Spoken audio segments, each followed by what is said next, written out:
മലയാള cinema ഇൻഡസ്ട്രിയും cinema ലോകവും എല്ലാം social media എല്ലാം മമ്മൂട്ടിയുടെ അടുത്തൊരു ഇൻഡസ്ട്രിയൽ ഹിറ്റ് വരുന്നു. ഈ ഇൻഡസ്ട്രിയൽ ഹിറ്റ് മമ്മൂട്ടി നിതീഷ് സഹദേവൻ പടമാണെന്ന് പറയുന്നു.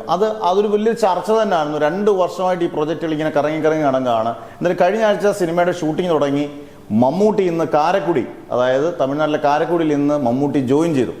എന്തായാലും ഈ സിനിമയുടെ പേര് മേള എന്നൊക്കെയാണെന്നുള്ള റൂമേഴ്സ് ഉണ്ട്. നമുക്ക് ഒഫീഷ്യലായിട്ട് അവർ ഡിക്ലെയർ ചെയ്തൊന്നും പറയാൻ പറ്റില്ല. നേരത്തെയും പല പേരുകൾ അവർ പറയുന്നുണ്ടായിരുന്നു. സർക്കസുമായിട്ട് ബന്ധപ്പെട്ടുള്ള പേരുകളും മേള എന്ന് പറയുന്ന പേരുകളൊക്കെ പറയുന്നുണ്ടായിരുന്നു. എന്തായാലും അവർ കമ്പനി തന്നെ, മമ്മൂട്ടി കമ്പനി തന്നെ ഒഫീഷ്യലായിട്ട് ഡിക്ലെയർ ചെയ്യുമ്പോൾ നമുക്ക് അറിയാൻ സാധിക്കും.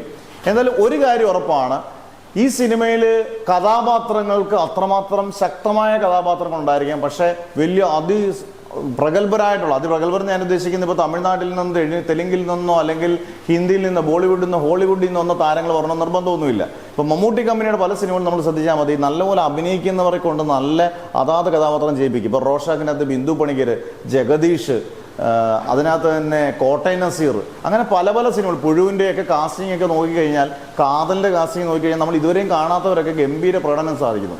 ഇപ്പം നമുക്ക് ലേറ്റസ്റ്റ് റൂമേഴ്സ്, സ്ട്രോങ് റൂമേഴ്സ് ആണ്.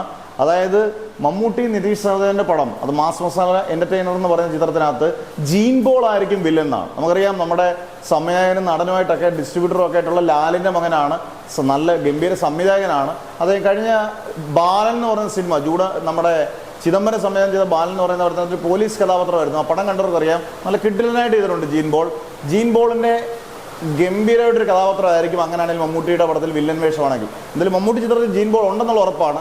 വില്ലൻ വേഷമാണെങ്കിൽ നല്ല തകർപ്പനായിട്ട് ചെയ്യിപ്പിക്കും. കാരണം ഡയറക്ടർ മിടുക്കനായതുകൊണ്ട് അത് അടിപൊളിയായിരിക്കും. അന്നേരം വലിയ താരങ്ങളൊന്നും വേണ്ട, കഥാപാത്രങ്ങൾ ഗംഭീരമാക്കി കഴിഞ്ഞാൽ ഉറപ്പാണ് അതൊരു ഹിറ്റാണ്.